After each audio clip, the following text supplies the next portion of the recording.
एक बार महर्षि रचीक से उनकी पत्नी और सास दोनों ने ही पुत्र प्राप्ति के लिए प्रार्थना की।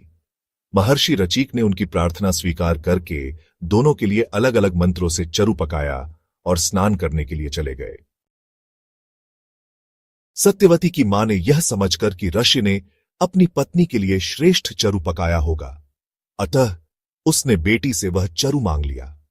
इस पर सत्यवती ने अपना चरु मां को दे दिया और मां का चरु वह स्वयं खा गई।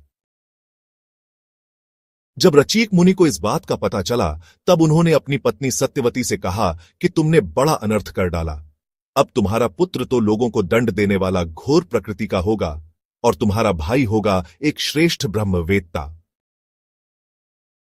सत्यवती ने रचीक मुनि को प्रसन्न किया और प्रार्थना की कि स्वामी, ऐसा नहीं होना चाहिए। तब उन्होंने कहा, अच्छी बात है, पुत्र के बदले तुम्हारा पौत्र वैसा घोर प्रकृति का होगा। समय पर सत्यवती के गर्भ से जमदग्नि का जन्म हुआ, परंतु जमदग्नि की जगह उनके पुत्र परशुराम घोर प्रकृति के हुए। सत्यवती समस्त लोकों को पवित्र करने वाली परम पुण्यमयी कौशिकी नदी बन गई। महाभारत में कहा गया है कि त्रेतायुग एवं द्वापरयुग के संधिकाल में वैशाख शुक्ल तृतीया यानी अक्षय तृतीया के शुभ दिन उत्तम नक्षत्र और उत्तम मुहूर्त में भृगुकुलोत्पन्न महर्षि जमदग्नि एवं काशीराज सुता भगवती रेणुका के माध्यम से भगवान विष्णु का भार्गव राम, जिसे हम परशुराम के रूप में जानते हैं, पृथ्वी पर अवतार हुआ। महर्षि जमदग्नि का आश्रम रेवा नर्मदा नदी के तट पर था। वहां पर भगवान परशुराम का आविर्भाव हुआ था। उनके पितामह महातपस्वी रचीक का विवाह क्षत्रिय गाधिराज की सुपुत्री, जो ऋषि विश्वामित्र की बहन थीं, सत्यवती के साथ हुआ था। उन दिनों विशेष कारणों से कुछ ब्राह्मण ऋषियों के विवाह क्षत्रिय राजकन्याओं के साथ हुए हैं। ऐसे विवाहों में संतति ब्राह्मण ही मानी जाती है। महर्षि जमदग्नि एवं भगवती रेणुका को 5 पुत्र हुए, रुमणवान, सुषेण, वसु, विश्वावसु तथा भार्गवराम, परशुराम। परशुराम सबसे छोटे थे, तथापि सबसे वीर एवं वेदों को जानने वाले थे। 5 वर्ष की अवस्था में उनका सविधि यज्ञोपवीत संस्कार हुआ। तत्पश्चात माता पिता की सम्मति लेकर वे शालग्राम क्षेत्र में जाकर गुरु महर्षि कश्यप के समक्ष उपस्थित हुए और शास्त्र तथा शस्त्र का ज्ञान प्रदान करने के लिए उनसे प्रार्थना की।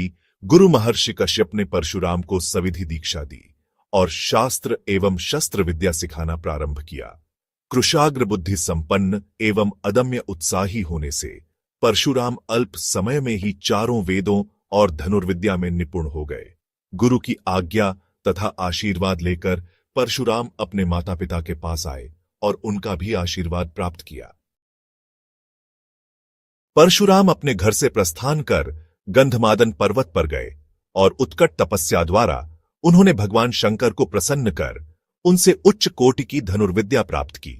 परशुराम ने भगवान श्री शंकर से 41 अस्त्र भी प्राप्त किए, जो भयंकर तथा महाविनाशक थे, जैसे कि ब्रह्मास्त्र, रौद्रास्त्र, आग्नेयास्त्र, वायत्वास्त्र इत्यादि। इन महान अस्त्रों के प्रताप से परशुराम महाधनुर्धर एवं मंत्र विशारद हुए। परशुराम को जिन 41 अस्त्र शस्त्रों की जानकारी प्राप्त थी, वह इस प्रकार है: ब्रह्मास्त्र, वैष्णव, रौद्र, आग्नेय, वासव, नैरथ, याम्य, कौबेर, वारुण, वायव्य, सौम्य, सौर, पार्वत, चक्र, वज्रपाश, सर्व, गांधर्व, स्वाप्न, भौत, पाशुपत, ऐशिक, तर्जन, प्रास, भारोड, नर्तन, अस्त्ररोधन, आदित्य, रैवत, मानव, अक्षसंतर्जन, भीम, जृंभण, रोधन, सौपर्ण, पर्जन्य, राक्षस, मोहन, कालास्त्र, दानवास्त्र, ब्रह्मशिरस। वाल्मीकि रामायण में वर्णन है कि परशुराम महापुरुष, भीमकाय, जटावल्कलधारी, अनाचारी पान्याचारी राजाओं के विनाशक थे। उनके एक स्कंध पर बड़ा भारी अतिथिक्ष्य परशु फरसा रहता था और दूसरे स्कंध पर विद्युत्सा अमोघ धनुष रहता था।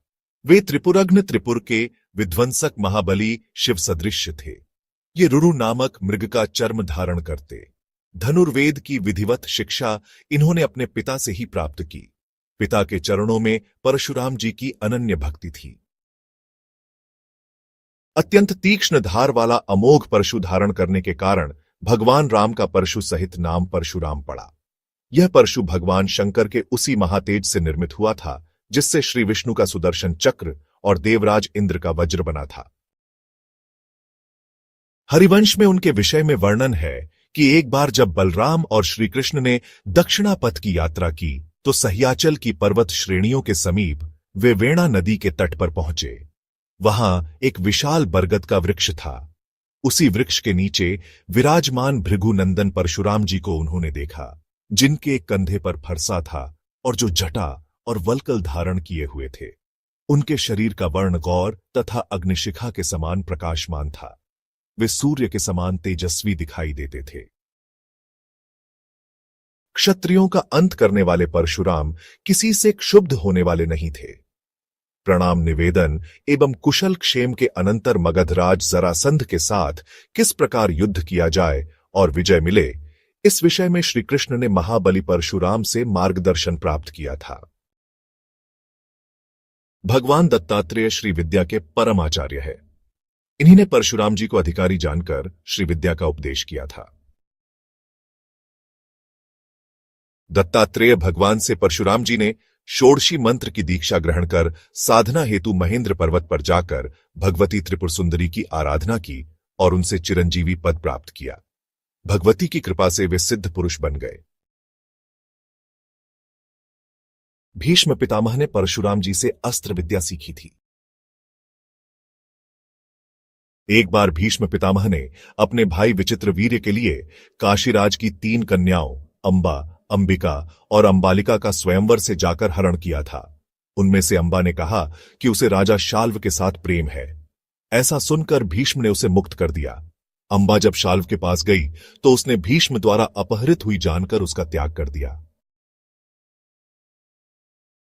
इससे वह क्रुद्ध हुई और भीष्म को पाठ सिखाने के लिए महाबली परशुराम की सहायता प्राप्त करने हेतु जमदग्नि ऋषि के आश्रम में पहुंची। उसने सारा वृत्तांत परशुराम जी को सुनाया और भीष्म उसे स्वीकार करें ऐसा करने की विनती की। अंबा काशीराज की पुत्री थी और परशुराम की माता रेणुका भी काशी से संबंधित थी। इस घनिष्ठ संबंध से परशुराम जी ने अंबा को सहायता देने का वचन दिया। फिर परशुराम ने दूत भेजकर अपने शिष्य भीष्म को अपने पास बुलवाया और अंबा को स्वीकार करने को कहा। आजीवन ब्रह्मचर्य व्रतधारी भीष्म ने गुरु परशुराम का प्रस्ताव अमान्य कर दिया। शिष्य की अवज्ञा देखकर परशुराम क्रुद्ध हुए और युद्ध के लिए आह्वान किया। परशुराम जी के पास रथ नहीं था। तब भीष्म ने कहा, गुरुदेव, मैं रथ पर बैठा हूं और आप धरती पर खड़े हैं, इस कारण मैं आपसे युद्ध नहीं करूंगा। मुझसे युद्ध करने के लिए आप कवच पहनकर रथारूढ़ हो जाएं। तब युद्ध भूमि में मुस्कुराते हुए परशुराम जी ने भीष्म से कहा, कुरुनंदन, भीष्म मेरे लिए पृथ्वी ही रथ है। चारों वेद ही उत्तम अश्वों के समान मेरे वहन हैं। वायुदेव ही सारथी हैं और वेद माताएं गायत्री, सावित्री और सरस्वती ही कवच हैं। इन सब से आवृत्त एवं सुरक्षित होकर मैं रणक्षेत्र में युद्ध करूंगा। इतना कहकर पराक्रमी परशुराम जी ने भीष्म को अपने तीक्ष्ण बाणों से घेर लिया। उस समय भीष्म ने देखा परशुराम जी एक नगर तुल्य विस्तृत, अद्भुत एवं दिव्य विमान में बैठे हैं। उसमें दिव्य अश्व जुते थे। वह स्वर्ण निर्मित रथ प्रत्येक रीति से सजा हुआ था। उसमें संपूर्ण श्रेष्ठ आयुध रखे हुए थे। परशुराम जी ने सूर्य चंद्र खचित कवच धारण कर रखा था और उनके प्रिय सखा वेदवेत्ता अकृतव्रण उनके सारथी का कार्य कर रहे थे। परम पराक्रमी, परम तेजस्वी, परम तपस्वी, परम पितृभक्त भगवान परशुराम जी के साथ भीष्म का भयानक संग्राम हुआ। गुरु शिष्य का भीषण युद्ध 23 दिन पर्यंत चला। सुहृदों के समझाने पर युद्ध बंद हुआ तो भीष्म ने परम ऋषि परशुराम जी के समीप जाकर उनके चरणों में प्रणाम किया। परशुराम जी ने मुस्कुराकर भीष्म से कहा, भीष्म, इस जगत में भूतल पर विचरने वाला कोई भी क्षत्रिय तुम्हारे समान नहीं है। जाओ, इस युद्ध में तुमने मुझे बहुत संतुष्ट किया है। उन दिनों हैहवंश का अधिपति था अर्जुन, जिसे सहस्त्रबाहु अथवा सहस्त्रार्जुन के नाम से भी जाना जाता है। वह एक श्रेष्ठ क्षत्रिय था। उसने अनेकों प्रकार की सेवा शुश्रूषा करके भगवान दत्तात्रेय जी को प्रसन्न कर लिया और उनसे 1000 भुजाएं तथा कोई भी शत्रु युद्ध में पराजित न कर सके, यह वरदान प्राप्त कर लिया। साथ ही इंद्रियों का अबाध बल, अतुल संपत्ति, तेजस्विता, वीरता, कीर्ति और शारीरिक बल भी उसने उनके कृपा से प्राप्त कर लिए थे। वह योगेश्वर हो गया था। उसमें ऐसा ऐश्वर्य था कि वह सूक्ष्म से सूक्ष्म, स्थूल से स्थूल रूप धारण कर लेता। सभी सिद्धियां उसे प्राप्त थीं। वह संसार में वायु की तरह सब जगह बेरोक टोक विचरा करता। एक बार गले में वैजयंती माला पहने सहस्त्रबाहु अर्जुन बहुत ही सुंदरी स्त्रियों के साथ नर्मदा नदी में जल विहार कर रहा था। उस समय मदोन्मत्त सहस्त्रबाहु ने अपनी बाहों से नदी का प्रवाह रोक दिया। दशामुख रावण का शिविर भी वहीं कहीं पास में ही था। नदी की धारा उलटी बहने लगी, जिससे उसका शिविर डूबने लगा। रावण अपने को बहुत बड़ा वीर तो मानता ही था, इसलिए सहस्त्रार्जुन का यह पराक्रम उससे सहन नहीं हुआ। जब रावण सहस्त्रबाहु अर्जुन के पास जाकर बुरा भला कहने लगा, तब उसने स्त्रियों के सामने ही खेल खेल में रावण को पकड़ लिया और अपनी राजधानी माहिष्मति ले जाकर बंदर के समान कैद कर लिया। बाद में पुलस्त्य जी के कहने पर सहस्त्रबाहु ने रावण को छोड़ दिया। सहस्त्रबाहु अर्जुन एक दिन शिकार खेलने के लिए बड़े घोर जंगल में निकल गया था। दैववश वह जमदग्नि मुनि के आश्रम पर जा पहुंचा। परम तपस्वी जमदग्नि मुनि के आश्रम में कामधेनु गाय रहती थी। उसके प्रताप से उन्होंने सेना मंत्री और वाहनों के साथ हेयाधिपति का खूब स्वागत सत्कार किया। वीर हेयाधिपति ने देखा कि जमदग्नि मुनि का ऐश्वर्य तो मुझसे भी बड़ा है,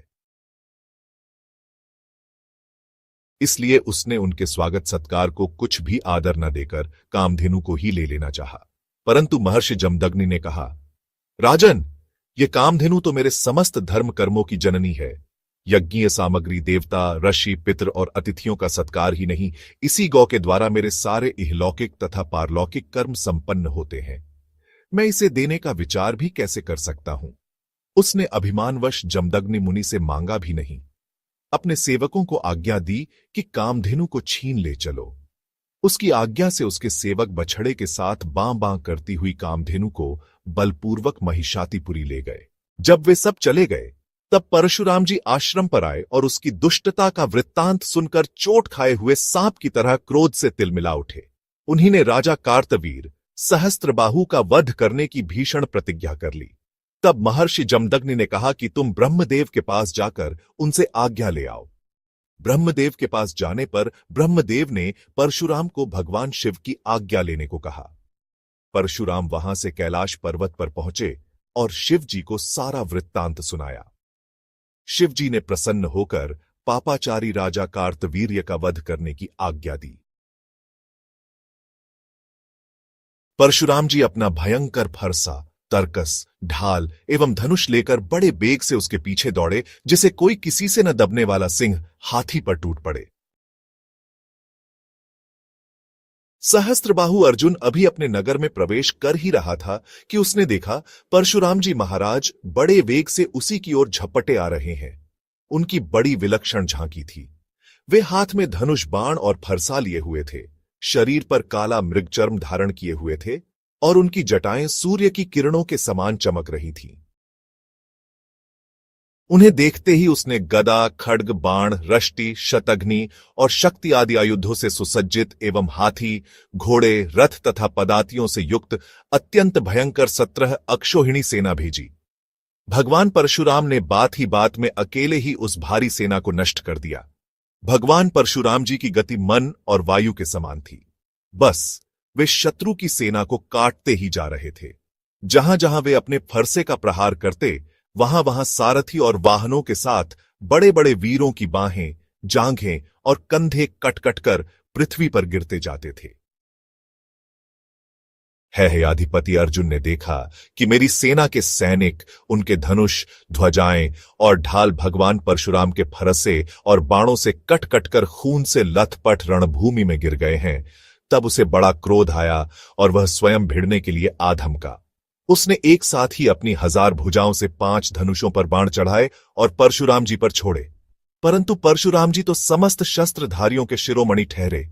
उन्होंने अपने एक धनुष पर छोड़े हुए बाणों से ही एक साथ सबको काट डाला। अब हेयाधिपति अपने हाथों से पहाड़ और पेड़ उखाड़कर बड़े वेग से युद्ध भूमि में परशुराम जी की ओर झपटा। महाबली परशुराम भगवान ने अपने सामर्थ्य के विषय में दुष्ट राजा कार्तवीर्य से गर्जना करते हुए कहा था, मेरे अग्रभाग में चारों वेदों का दिव्य महातेज है और मेरे पृष्ठभाग में मंत्रयुक्त शिवधनुष है। मैं वेद मंत्रों के शाप से भी और अमोघ बाण से भी पृथ्वी को ध्वंस कर सकता हूं। परशुराम जी ने अपनी तीखी धार वाले फरसे से बड़ी फुर्ती के साथ उसकी सांपों के समान भुजाओं को काट डाला। जब उसकी बाहें कट गईं, तब उन्होंने पहाड़ की चोटी की तरह उसका ऊंचा सिर धड़ से अलग कर दिया। पिता के मर जाने पर उसके 10,000 लड़के डरकर भाग गए। गौ भक्त परशुराम जी ने जैसे ही गौ माता को देखा तो जैसे महापाषाण द्रवित हो गया हो। परशुराम जी के नेत्रों से अश्रु निकल पड़े। उन्होंने गौ माता के गले में अपनी लंबी बाहें डाल दी। विपक्षी वीरों के नाशक परशुराम जी ने बछड़े के साथ कामधेनु लौटा ली। वह बहुत ही दुखी हो रही थी। उन्होंने उसे अपने आश्रम पर लाकर पिताजी को सौंप दिया। महिष्मती में सहस्त्रबाहु ने तथा उन्होंने जो कुछ किया था सब अपने पिताजी तथा भाइयों को कह सुनाया। यद्यपि शिव जी ने आज्ञा दी थी राजा के वध की, परंतु फिर भी महर्षि जमदग्नि का मन परशुराम जी द्वारा किए भीषण हिंसा से अशांत हो गया। सब कुछ सुनकर जमदग्नि मुनि ने कहा, हाय हाय परशुराम, तुमने बड़ा पाप किया। राम, तुम बड़े वीर हो, परंतु सर्वदेवमय नरदेव का तुमने व्यर्थ ही वध किया। बेटा, हम लोग ब्राह्मण हैं, क्षमा के प्रभाव से ही इस संसार में पूजनीय हुए हैं। और तो क्या, सबके दादा ब्रह्मा जी भी क्षमा के बल से ही ब्रह्मपद को प्राप्त हुए हैं। ब्राह्मणों की शोभा क्षमा के द्वारा ही सूर्य की प्रभा के समान चमक उठती है। सर्वशक्तिमान भगवान श्रीहरि भी क्षमावानों पर ही शीघ्र प्रसन्न होते हैं। बस सार्वभौम राजा का वध ब्राह्मण की हत्या से भी बढ़कर है। जाओ, भगवान का स्मरण करते हुए तीर्थों का सेवन करके अपने पापों को धो डालो। तुम्हारे लिए प्रायश्चित्त आवश्यक है। परशुराम जी ने कहा, पिताजी, प्रेम पूर्वक स्वागत करने वाले तपस्वी ब्राह्मण की गाय बलपूर्वक छीन लेने वाले नराधम और परम पातकी का वध पाप नहीं। परशुराम जी ने सर झुकाकर शांतिपूर्वक उत्तर दिया, परंतु पिताजी, आपके आदेश अनुसार मैं प्रायश्चित्त अवश्य करूंगा। आपकी प्रत्येक आज्ञा मुझे शिरोधार्य है। इसके बाद वे 1 वर्ष तक तीर्थ यात्रा करके अपने आश्रम पर लौट आए। एक दिन की बात है, परशुराम जी की माता रेणुका गंगा तट पर गई हुई थी। वहां उन्होंने देखा कि गंधर्वराज चित्ररथ कमलों की माला पहने अप्सराओं के साथ विहार कर रहा है। वे जल लाने के लिए नदी तट पर गई थी, परंतु वहां जल क्रीड़ा करते हुए गंधर्व को देखने लगी और पतिदेव के हवन का समय हो गया है, इस बात को भूल गई। उनका मन कुछ कुछ चित्ररथ की ओर खींच भी गया था। हवन का समय बीत गया। यह जानकर वे महर्षि जमदग्नि के शाप से भयभीत हो गईं और तुरंत वहां से आश्रम पर चली आईं। वहां जल का कलश महर्षि के सामने रखकर हाथ जोड़ खड़ी हो गई। जमदग्नि मुनि ने अपनी पत्नी का मानसिक व्यभिचार जान लिया और क्रोध करके कहा, मेरे पुत्रों, इस पापिनी को मार डालो। परंतु चारों में से किसी भी पुत्र ने उनकी यह मातृवध की आज्ञा स्वीकार नहीं की। इसके बाद पिता की आज्ञा से परशुराम जी ने माता के साथ साथ चारों भाइयों का मस्तक काट दिया। अपने पिताजी के योग और तपस्या का प्रभाव वे भली भांति जानते थे। परशुराम जी के इस कार्य पर महर्षि जमदग्नि बहुत प्रसन्न हुए और उन्होंने कहा, बेटा, तुम्हारी जो इच्छा हो वह मांग लो। पिताश्री, मेरी माता और सब भाई जीवित हो जाएं तथा उन्हें इस बात की याद ना रहे कि मैंने उन्हें मारा था। युद्ध में मेरा कोई सामना ना कर सके और मैं दीर्घायु प्राप्त करूं। यही होगा, इस प्रकार महर्षि बोले। आगे उन्होंने कहा, इन सब के सिर इनके धड़ से जोड़ दो। जैसे कोई सोकर उठे, सबके सब अनायास ही सकुशल उठ बैठे। उन्होंने समझा हमें घोर निद्रा आ गई थी। परशुराम जी ने अपने पिताजी का तपोबल जानकर ही तो अपने सुहृदों का वध किया था। सहस्त्रबाहु के जो लड़के परशुराम जी से हार कर भाग आए थे, उन्हें अपने पिता के वध की याद निरंतर बनी रहती थी। कहीं एक क्षण के लिए भी उन्हें चैन नहीं मिलता था। एक दिन की बात है, परशुराम जी अपने भाइयों के साथ आश्रम से बाहर वन में दूर चले गए हुए हैं। यह अवसर पाकर वैर साधने के लिए सहस्त्रबाहु के लड़के वहां आ पहुंचे। उस समय महर्षि जमदग्नि अग्निशाला में बैठे हुए थे और अपनी समस्त वृत्तियों से पवित्र कीर्ति भगवान के ही चिंतन में मग्न हो रहे थे। उन्हें बाहर की कोई सुध न थी। उसी समय उन पापियों ने जमदग्नि ऋषि को मार डाला। उन्होंने पहले से ही ऐसा पापपूर्ण निश्चय कर रखा था। परशुराम जी की माता रेणुका बड़ी दीनता से उनसे प्रार्थना कर रही थी, परंतु उन सबों ने उनकी एक न सुनी। वे पापी महर्षि जमदग्नि का मस्तक काटकर अपने साथ ले गए। सती रेणुका दुख और शोक से आतुर हो गई और सिर पीट पीट कर जोर जोर से रोने लगी। परशुराम, बेटा परशुराम, शीघ्र आओ। परशुराम जी ने बहुत दूर से माता का हा राम, यह करुण क्रंदन सुन लिया। वे बड़ी शीघ्रता से आश्रम पर आए और वहां जाकर देखा कि पिताजी मार डाले गए हैं। उस समय परशुराम जी को बड़ा दुख हुआ। साथ ही क्रोध, असहिष्णुता, मानसिक पीड़ा और शोक के वेग से वे अत्यंत मोहित हो गए। हाय पिताजी, आप तो बड़े महात्मा थे। पिताजी, आप तो धर्म के सच्चे पुजारी थे। आप हम लोगों को छोड़कर स्वर्ग चले गए हैं। परशुराम जी ने अपने मृत पिता के शरीर पर 21 घाव देखे। इस प्रकार विलाप कर उन्होंने पिता का शरीर तो भाइयों को सौंप दिया और स्वयं हाथ में फरसा उठाकर क्षत्रियों का संहार कर डालने का निश्चय किया। परशुराम जी ने माहिषाती नगरी में जाकर सहस्त्रबाहु अर्जुन के पुत्रों के सिरों से नगर के बीचों बीच एक बड़ा भारी पर्वत खड़ा कर दिया। उस नगर की शोभा तो उन ब्रह्मघाती नीच क्षत्रियों के कारण ही नष्ट हो चुकी थी। उनके रक्त से एक बड़ी भयंकर नदी बह निकली, जिसे देखकर ब्राह्मण द्रोहियों का हृदय भय से कांप उठता था। भगवान ने देखा कि वर्तमान क्षत्रिय अत्याचारी हो गए हैं, इसलिए उन्होंने अपने पिता के वध का निमित्त बनाकर 21 बार पृथ्वी को क्षत्रियहीन कर दिया और कुरुक्षेत्र के समंत पंचक में ऐसे 5 तालाब बना दिए जो रक्त के जल से भरे हुए थे। विविध ग्रंथों में कल्प भेद के अनुसार विविध कथाएं प्राप्त होती है। 4 युग बीत जाने पर एक कल्प समाप्त होता है। हर कल्प में भगवान के अवतार होते रहते हैं। हर कल्प में उनकी लीलाएं होती है, परंतु हर कल्प की लीला में भेद होता है। अतः विविध पुराणों और ग्रंथों में कल्प भेद अनुसार कथाएं अलग होती है। रेणुका महात्म्य नामक ग्रंथ में लिखा है, परशुराम जी ने एक पलड़े में महर्षि जमदग्नि का धड़ रखा तथा दूसरे पलड़े में विधवा माता रेणुका को बैठाया। फिर कांवड़ को अपने कंधे पर उठाकर तीर्थाटन को चल पड़े और सह्याद्रि पर्वत पर माहुरगढ़ नामक तीर्थ क्षेत्र में पहुंचे। उस समय आकाशवाणी सुनाई पड़ी कि इस पवित्र क्षेत्र में तुम अपने पिता महर्षि जमदग्नि के धड़ का अग्नि संस्कार करो। तब परशुराम ने वैसा ही किया। वहां पर रेणुका स्वपति के देह के साथ अग्नि में प्रविष्ट होकर सती हुई। भगवान परशुराम ने इस पृथ्वी को 21 बार क्षत्रियों से सूनी करके उनके रक्त से समंत पंचक में 5 रुधिर कुंड भर दिए और रक्तांजलि के द्वारा उन कुंडों में पितरों का तर्पण किया। तर्पण के समय उन्होंने अपने पितामह का साक्षात दर्शन किया। रचिक आदि पितृगण परशुराम जी के पास आकर बोले, राम, तुम्हारी पितृभक्ति और पराक्रम से हम बहुत प्रसन्न हैं। तुम्हें जिस वर की अभिलाषा हो मांग लो। इस पर परशुराम जी ने कहा, पितृगणों, मैंने जो क्रोधवश क्षत्रिय वंश का विध्वंस किया है, इस पाप से मैं मुक्त हो जाऊं और मेरे बनाए ये सरोवर पृथ्वी में प्रसिद्ध तीर्थ हो जाए। ऐसा ही होगा। एवं भविष्यति यह कहकर पितरों ने उन्हें वरदान दिया और कहा, अब शेष क्षत्रिय वंश का संहार मत करना, उन्हें क्षमा कर देना। स्कंद पुराण में वर्णन है, यद्यपि परशुराम जी के पाप पितरों के आशीर्वाद से ही भस्म हो गए थे, परंतु भगवान शिव का माहात्म्य प्रकट करने हेतु भगवान ने एक लीला रची। परशुराम जी को क्षत्रियों के वध करने का जो पाप लगा, उस पाप के प्रायश्चित्त के लिए उन्होंने अश्वमेध यज्ञ किया। उस यज्ञ में सारी पृथ्वी उन्होंने कश्यप ऋषि को दान में दे डाली और असंख्य ब्राह्मणों को हाथी, घोड़ा, रथ, पालकी, सोना, चांदी आदि दिए। यह सब करने पर भी परशुराम जी को अनेक प्राणियों के वजनित पाप से मुक्ति नहीं मिली। इससे वे रैवतक पर्वत पर गए और वहां बहुत समय तक उग्र तप करते रहे।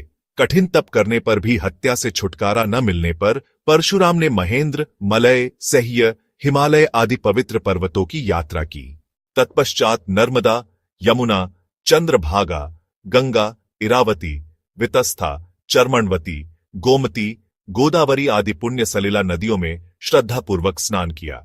इसी के साथ साथ गया, कुरुक्षेत्र, नैमिषारण्य, पुष्कर, प्रभास आदि सभी तीर्थों का सेवन किया, पर हत्या जनित पाप से मुक्ति नहीं मिली। अपने इस कठिन परिश्रम को निष्फल देखकर परशुराम जी अपने मन में सोचने लगे कि मैंने तीर्थों का सेवन किया, पवित्र नदियों के जल से अपने पापों को धोने का प्रयत्न किया, घोर तपस्या भी की, परंतु मुझे हत्या के पाप से छुटकारा नहीं मिला। इससे पता चलता है कि आजकल ये सब निसत्व हो गए हैं, अतएव इनका सेवन करना व्यर्थ है। मैंने अपने शरीर को व्यर्थ ही कष्ट दिया। वे इस प्रकार दुखित हो ही रहे थे कि इतने में देवर्षि नारद वहां आ पहुंचे। उन्हें सादर अभिवादन कर परशुराम जी कहने लगे कि देवर्षि, पिता की आज्ञा से मैंने अपनी माता का वध किया और पिता के वध करने वालों से बदला लेने के लिए भूमंडल के समस्त क्षत्रियों का विनाश कर डाला। यह सब करने पर मुझे हत्याजनित पाप का भय हुआ। उसके निवारण के लिए मैंने अनेक तप और तीर्थ किए, पर अब तक किसी से प्रायश्चित्त नहीं हुआ।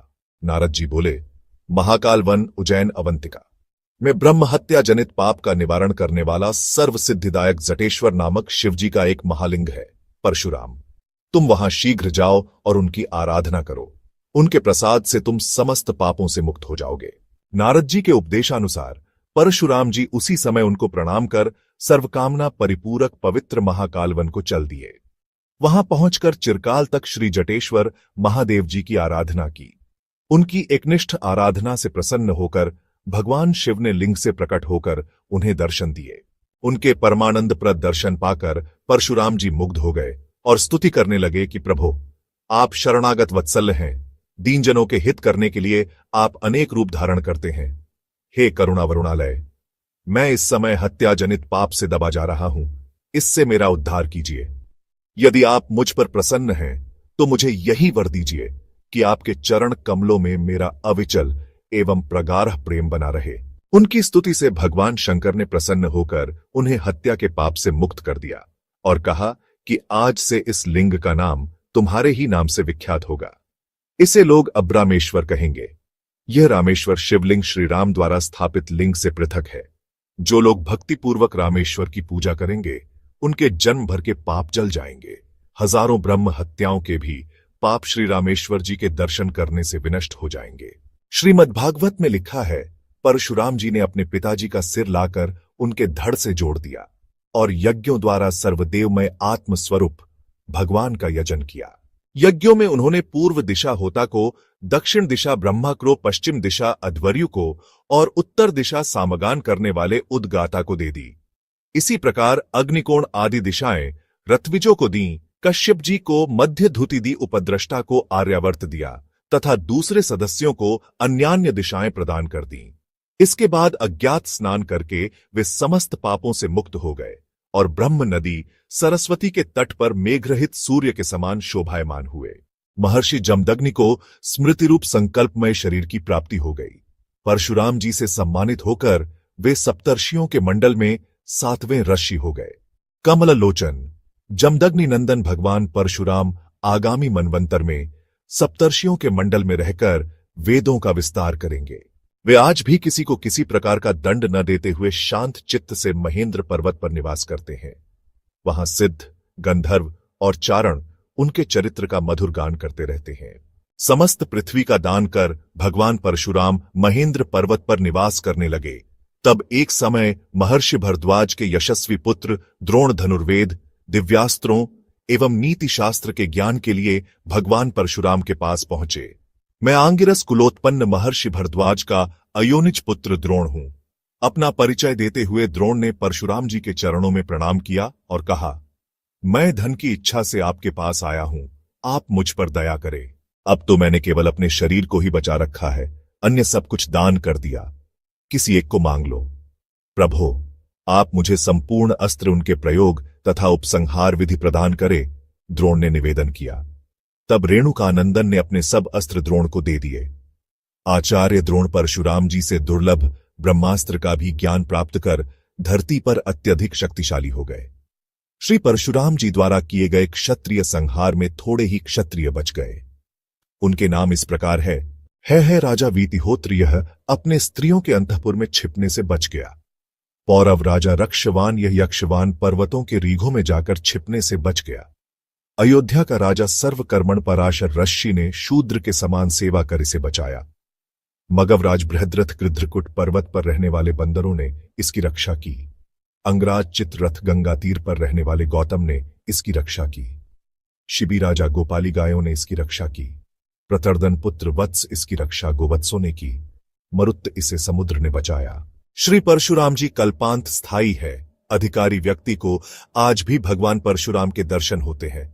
ऐसे महान शिव भक्त, पितृभक्त, गौ भक्त, महाबली, गौ ब्राह्मण रक्षक भगवान परशुराम को कोटिशाह वंदन है। यह कथा भक्तमाल कथा का भाग है।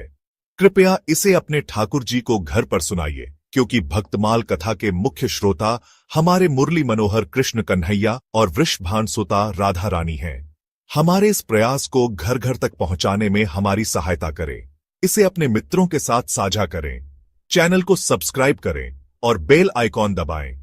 यदि हमारी कोशिश आपको पसंद आए तो इसे लाइक करें, इससे हमें प्रोत्साहन मिलता है। हमारा प्रण श्री भक्तमाल कथा का प्रचार प्रसार करना है। कृपया इस पुण्य कार्य में अपना सहयोग दें। जय श्री राधे गोविंद। यह कथा भक्तमाल कथा का भाग है। कृपया इसे अपने ठाकुर जी को घर पर सुनाइए, क्योंकि भक्तमाल कथा के मुख्य श्रोता हमारे मुरली मनोहर कृष्ण कन्हैया और वृषभान सुता राधा रानी हैं। हमारे इस प्रयास को घर घर तक पहुंचाने में हमारी सहायता करें। इसे अपने मित्रों के साथ साझा करें, चैनल को सब्सक्राइब करें और बेल आइकॉन दबाएं। यदि हमारी कोशिश आपको पसंद आए तो इसे लाइक करें, इससे हमें प्रोत्साहन मिलता है। हमारा प्रण श्री भक्तमाल कथा का प्रचार प्रसार करना है। कृपया इस पुण्य कार्य में अपना सहयोग दें। जय श्री राधे गोविंद।